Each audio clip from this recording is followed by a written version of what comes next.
Depuis 1987, j'ai toujours préconisé par écrit la voie de la transition pacifique et de l'alternance démocratique. Le coup d'État du 24 décembre 1999 doit donc être condamné. Il en va de même pour tous les autres coups d'État. Mais surtout, il nous faut prévenir tous ceux qui croient qu'ils peuvent se servir du raccourci des coups d'État en lieu et place de l'alternance démocratique pour accéder au pouvoir.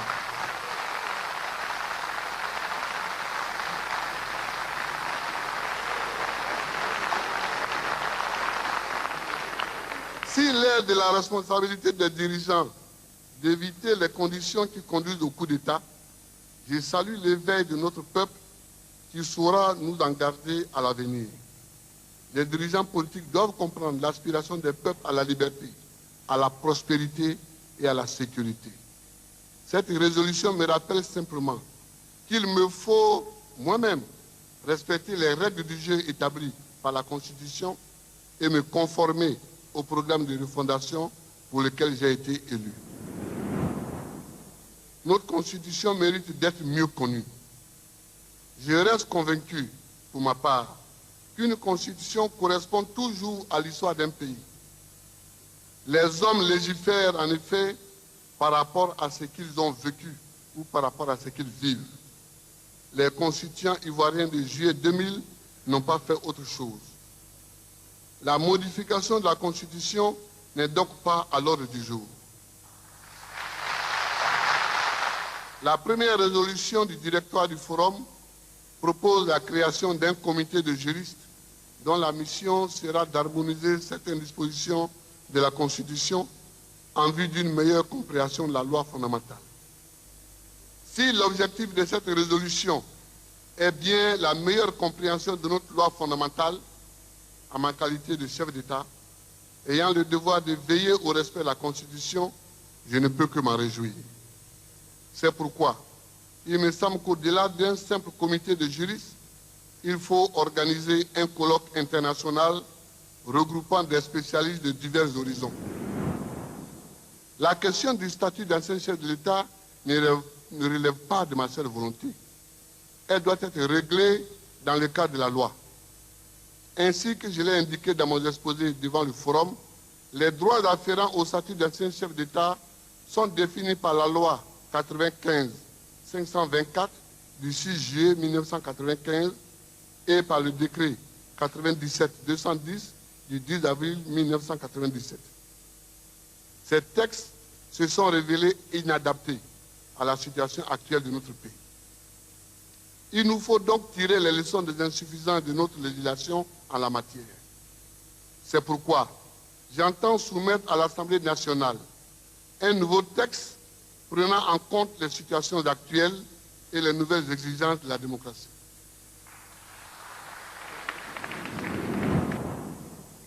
Concernant la résolution relative à la nationalité de M. Ouattara, le Forum a déjà indiqué la voie à suivre et je n'ai rien à y ajouter. Je note toutefois que ce débat n'a que trop duré. Il n'a fait que du tort à la Côte d'Ivoire. Aujourd'hui, j'en appelle à la raison et au sens de la mesure de tous, à l'intérieur et à l'extérieur du pays. Nous avons tous compris que cette question ne relève pas du président de la République, mais bien du pouvoir judiciaire.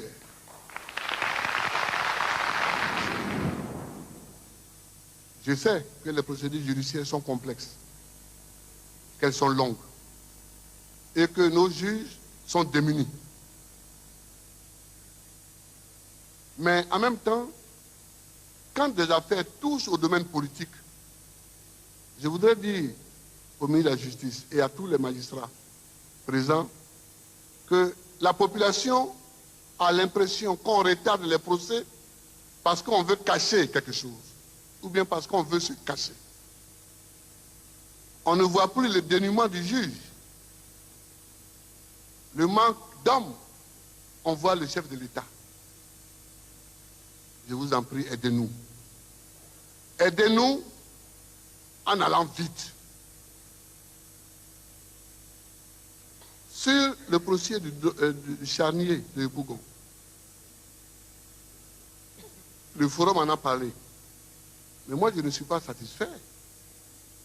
Non pas que des hommes n'aient pas été condamnés, parce que c'est le juge qui décide s'il estime qu'il n'y a pas de charge contre ceux qui étaient dans le box. C'est à lui de le juger en âme et conscience, de les condamner ou de les libérer. Il a libéré. Mais ma conscience d'homme, de combattant de la liberté, de militant des droits humains, ma conscience de celui qui a créé la première organisation des droits de l'homme en Côte d'Ivoire, de celui qui s'est dressé contre toutes les exactions, ne peut pas accepter que toute cette situation reste dans le flou. On ne peut pas accepter de dire, bon, on ne sait pas ce qui s'est passé, donc allons dormir. On ne peut pas dormir. C'est pourquoi j'ai décidé de commettre ou bien une commission de juges ivoiriens, ou bien une institution judiciaire, mais ça, je discuterai avec les hautes autorités judiciaires du pays pour voir la meilleure forme, pour que toute l'enquête soit reprise à zéro, pour que toute l'enquête sur tous les événements depuis le 24 jusqu'en janvier 2001, toutes les enquêtes soient reprises à zéro. Je ne peux pas me satisfaire des demi-mesures. Je n'ai pas envie de mettre les gens en prison. Là n'est pas le propos. Nous avons convoqué ce forum pour nous pardonner. Mais nous avons dit vérité, repentance et réconciliation. Nous allons pardonner, mais pour pardonner, il faut connaître la vérité. Qui a fait quoi? Qui a tué qui? Qui a donné l'ordre de tirer? Il faut qu'on sache. Il faut qu'on sache. Concernant la sécurité, le directeur du forum a recommandé des mesures urgentes de lutte contre l'insécurité. À la lumière de ces recommandations, je mesure combien le sentiment d'insécurité est profond dans nos sociétés. Il nous faut marquer un coup d'arrêt à la recrudescence de la criminalité et de la délinquance. Sur ces points, les préoccupations du forum rejoignent celles du gouvernement qui a déjà pris certaines des mesures préconisées en la matière. J'entends engager le gouvernement à aller plus loin dans la couverture du territoire national par la police et la gendarmerie, dans l'amélioration du ratio d'encadrement de la population, ainsi que dans le renforcement des moyens d'action et dans la moralisation des forces de sécurité. Je mettrai un point d'honneur à ce que tout ceci soit fait dans le plus grand respect des libertés publiques et des droits de l'homme. Dans notre pays, la justice est souvent indexée et accusée. Il en a été ainsi tout au long de ce forum.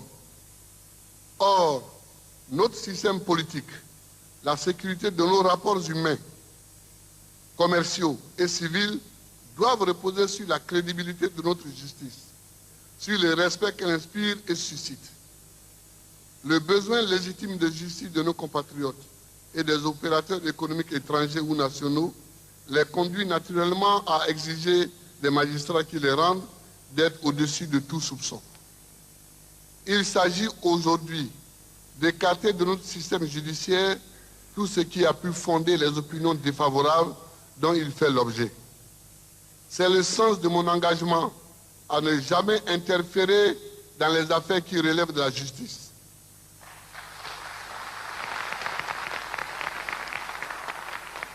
Plus qu'un principe, c'est pour moi une question de culture. Le temps où les princes pouvaient rendre la justice est révolu. La nouvelle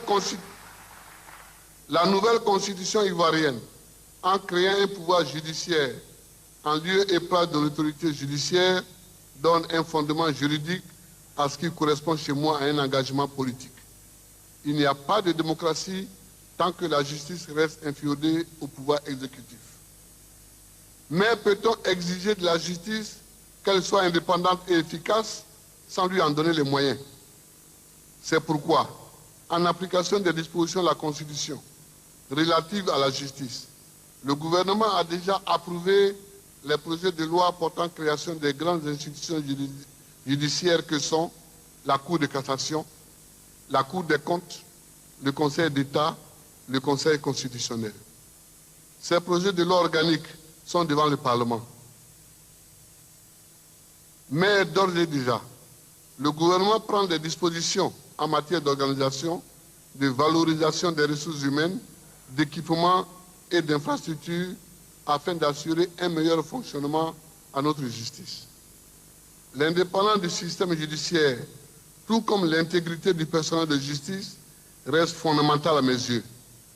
Notre justice doit remplir avec conscience, dévouement et efficacité les fonctions que la nouvelle Constitution lui confère. La réforme du système sera globale pour que le pouvoir judiciaire soit exemplaire. La Côte d'Ivoire a été créée en tant que territoire autonome par décret en 1893. Le colonisateur s'est rendu compte qu'il s'agissait d'un bout de terre dans cette Afrique de l'Ouest où il y avait beaucoup de déserts, beaucoup de Sahel et peu de forêts. Le colonisateur français n'avait que quelques coins de forêt. La Côte d'Ivoire, le Dahomey, parce que le Togo n'était pas totalement colonie française. La Gold Coast, le Nigeria, disposait de grandes étendues de forêt. La Guinée aussi, comme nous. Alors il a fallu mettre en valeur ces lopins de forêt. C'est ainsi que le colonisateur a organisé le travail obligatoire, que nous appelons ici le travail forcé. 3 lieux principaux pour recruter les travailleurs obligatoires. Le pays Mossi, le pays Sénoufo et l'ouest de la Côte d'Ivoire. Voilà les 3 endroits principaux où on recrutait les travailleurs obligatoires. Et les quartiers d'Abidjan portent la marque de ces recrutements.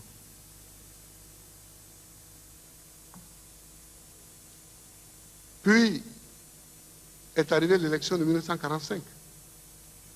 Sur proposition du député Oufou-Boigny, le travail forcé a été supprimé. Mais les besoins de travail demeuraient, puisque nous étions dans une situation de pré-machinisme. Il fallait produire sa machine. Donc il fallait toujours un travail bon marché. C'est une loi de l'économie. C'est ainsi que, à l'initiative des chefs d'entreprise, a été créé le SIAMO, syndicat interprofessionnel d'acheminement de la main-d'œuvre, en 1950, qui a continué à faire venir les mêmes travailleurs des mêmes endroits vers les plantations et vers Abidjan. Cela a duré jusqu'à l'indépendance. Les chiffres existent, mais je pense qu'ici, on n'est pas là pour s'abreuver des chiffres. À l'indépendance, un accord a été signé avec le gouvernement de Haute-Volta pour continuer à faire venir les travailleurs. Chers compatriotes, c'est de tout ça qu'il nous faut être conscients. Mais en même temps, il nous faut être conscients que la Côte d'Ivoire n'est pas le seul pays à avoir suivi ce modèle de développement. Les États-Unis d'Amérique, le Canada, l'Europe occidentale pour sa reconstruction après la guerre, la Deuxième Guerre. Mais à un moment donné, quand les besoins de développement ici, les besoins de la reconstruction là, ont été satisfaits, les gouvernants ont marqué l'arrêt officielle de l'immigration. C'est ce qu'en Côte d'Ivoire, nous n'avons pas pu faire. Aux États-Unis, une loi a marqué l'arrêt de l'occupation du Far West. Au Canada, une loi a marqué la fin de l'immigration. En France, le président Giscard d'Estaing a marqué la fin de l'immigration en 1974 en créant les cartes de séjour. Quand on s'est rendu compte de la perméabilité de ces dispositions, en 1986, le Premier ministre Jacques Chirac a institué pour les colonies pourvoyeuses d'immigrer les visas. De telles dispositions n'ont pas été prises en ce qui concerne la Côte d'Ivoire. Et la carte de séjour instituée en 1990 l'a été tard. Voilà pour l'histoire. C'est tout cela que nous devons gérer. Donc nous devons gérer les descendants de tous ceux qui sont venus depuis la fin du XIXe siècle. Nous devons gérer ceux qui sont venus après l'indépendance et nous devons gérer ceux qui viennent aujourd'hui.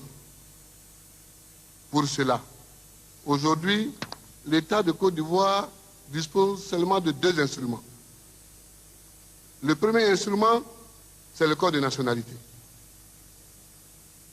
Le code de nationalité, il est vrai, pose le problème du droit du sang et non pas du droit du sol. Comme presque tous les États africains d'ailleurs. Le code de nationalité de Côte d'Ivoire, voté en 1961, modifié en 1972, pose le problème du droit du sang. Mais il reste ouvert, contrairement à d'autres pays, et institue un mécanisme pour accéder à la nationalité ivoirienne. Ce mécanisme, je crois, est assez mal connu. C'est pourquoi beaucoup de ceux qui veulent devenir ivoiriens fraudent, font des fausses cartes d'identité. C'est le devoir. C'est le devoir du gouvernement de rendre encore public ce code de nationalité qui est méconnu pour que tous ceux qui veulent demander la nationalité ivoirienne le demandent dans les règles de nos lois. Je m'avertirai très bientôt à dupliquer le code de nationalité, à le faire éditer, à le partager pour que nul n'en ignore. C'est le premier instrument dont nous disposons. Le deuxième instrument, c'est le décret que nous avons pris en février 2001, créant l'office de l'identification. Cet office comprend un volet pour la surveillance de l'immigration. Très bientôt, des lois vont être votées sur l'immigration. Un séminaire vient d'être fait à ce sujet. À partir de ce moment-là, nous allons en reparler.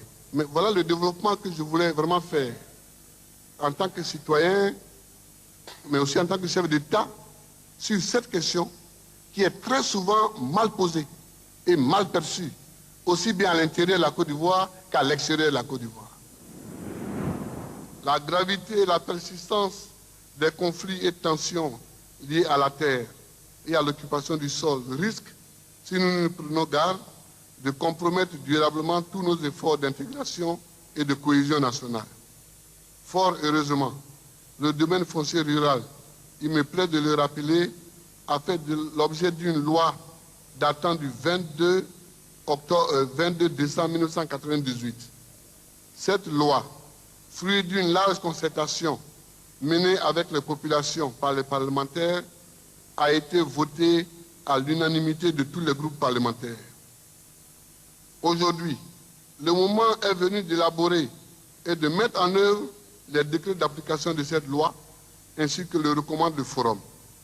Je ne peux que saluer cette résolution à laquelle répond déjà l'installation effective au début de ce mois de décembre de la Commission foncière rurale. Celle-ci sera chargée de coordonner la mise en œuvre de cette loi partout sur notre territoire pour enrayer les conflits qui opposent bien souvent Ivoiriens et étrangers, mais surtout, et on ne le dit pas assez, Ivoiriens entre eux-mêmes.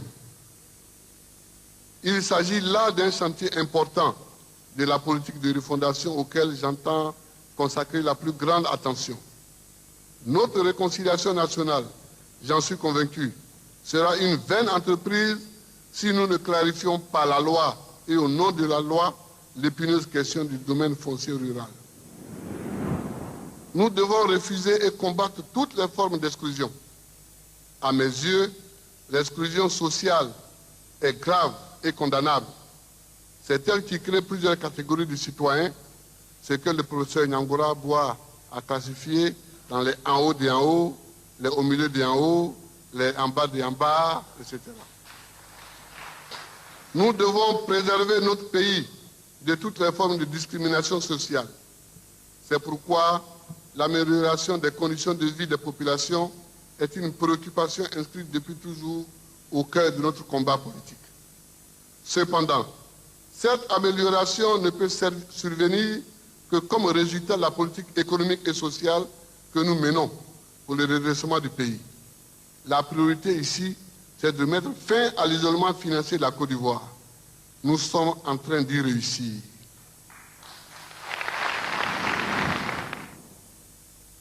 Sur la laïcité de l'État, la question est revenue plusieurs fois. En principe, le forum a fini son travail, mais je vais demander à Seydou Diarra et au directoire de rencontrer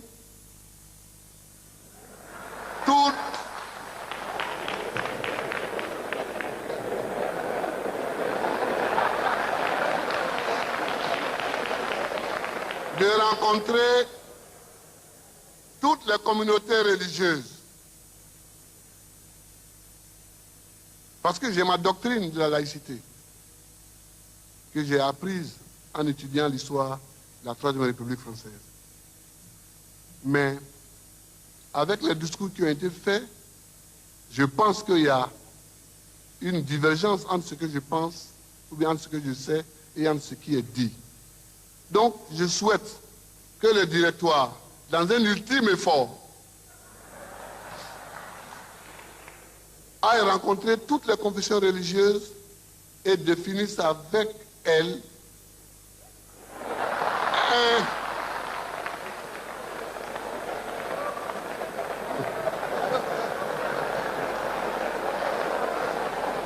Président Seydou Diarra, vous n'aurez pas de vacances si tôt. Et définir donc avec les confessions religieuses une plateforme qui peut convenir ensemble à toutes ces confessions religieuses comme étant porteuse de la laïcité de l'État.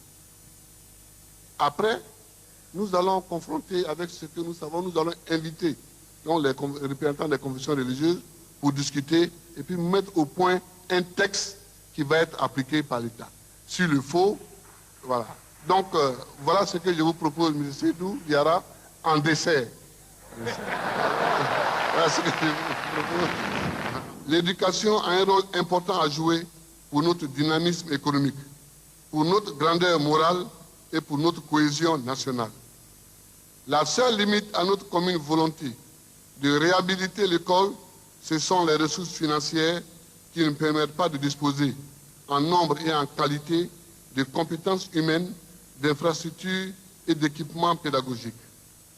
Face à cette limite, nous devons nous mobiliser ensemble en faveur de l'école. Ne l'abandonnons ni au seul gouvernement, ni aux maîtres. Les familles doivent se réengager, les entreprises s'impliquer, de même que toutes les organisations de la société civile. Nous devons poursuivre ensemble les efforts déjà engagés. Malgré le scepticisme de certains, nous avons mis fin à l'inégalité de traitement entre enseignants.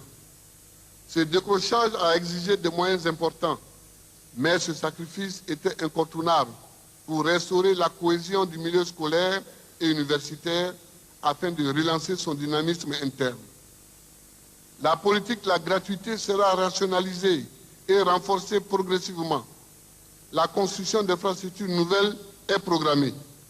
Nous devons maintenant ramener et préserver la paix dans l'école et autour d'elle, pour qu'avec nos modestes moyens, nous puissions en restaurer et renforcer la qualité. J'exhorte tous les partenaires de l'école à toujours recourir à la discussion, dans le cadre de comités de gestion ou d'instances équivalentes, pour trouver des solutions aux problèmes qui affligent notre système éducatif. Je demande instamment aux élèves et surtout aux étudiants de mettre fin à la violence qui défigure l'école. Chers compatriotes, il s'agit moins de réprimer la violence que d'éduquer à la paix. Il s'agit plus de réaliser l'insertion citoyenne des adultes et des dirigeants de demain que de chercher à interdire la politique à l'école. Un tel projet est condamné d'avance parce que nul n'en voit les modalités pratiques. Ensemble, luttons contre les maladies infantiles de la démocratie et enracinons-la dans toutes les sphères de notre société. Ne soyons pas impatients avec la démocratie. Ensemble, créons les richesses qui nous permettront de vaincre la désespérance de nos jeunes. Offrons-leur de meilleures conditions d'études et une formation digne des progrès technologiques actuels et en phase avec les besoins de notre économie. Donnons à nos jeunes de plus grandes chances d'emploi ou d'auto-emploi. Je m'engage, en proportion de nos moyens, à rendre notre communauté éducative plus sereine, plus performante et plus compétitive. Enseignants, élèves et étudiants, personnel administratif et technique, parents d'élèves, faisons-nous confiance mutuellement pour que l'école retrouve sa place de choix dans notre raison et dans nos cœurs. Sur la question du gouvernement d'union nationale, ma position n'a pas varié. Dès l'ouverture du forum et lors de mon audition, j'ai invité nos amis du RDR à venir rejoindre les autres partis dans le gouvernement. En cette séance solennelle de clôture, je réitère l'engagement que j'ai pris devant les présidents Eyadema et Kérékou à Yamoussoukro. Et je renouvelle mon appel à nos amis du RDR. Venez. Là-dessus, je vais faire un commentaire. Nous avons la chance en Côte d'Ivoire, je crois, de nous connaître tous et d'avoir entre nous des liens qui dépassent la politique. Comment je connais Gueye, comment je connais Bédier, comment je connais Ouattara, tout ça, comment eux me connaissent, les liens sont multiples. Mais chacun d'entre nous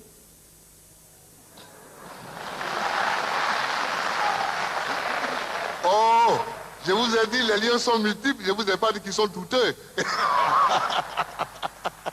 Je ne vous ai pas dit qu'ils sont douteux. J'ai dit les liens sont multiples.